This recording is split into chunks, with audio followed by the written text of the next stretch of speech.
In all of our products, we have multiple options for our background. We could use a color, a gradient,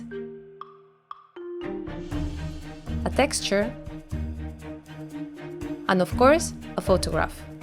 But how can we use them in a harmonic and coherent way with respect to the rest of the elements?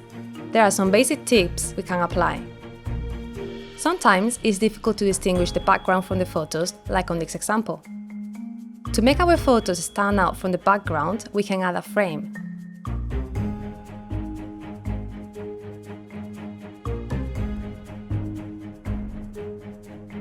When using colors and textures, try not to use dissonant colors, like this option.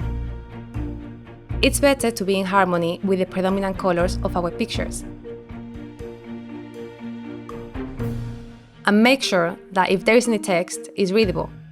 To make this happen, we have to look for a good contrast between the colors, like this one.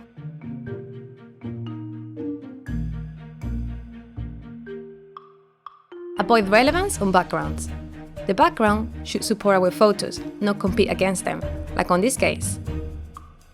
You can play with the color adjustments and opacity to get an optimal result.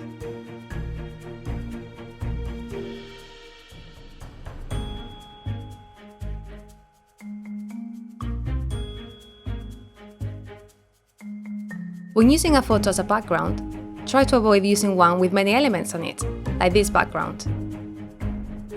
A good idea is choosing one with white spaces to take advantage of that space to place the rest of the photos. These are our tips. Now it's your turn.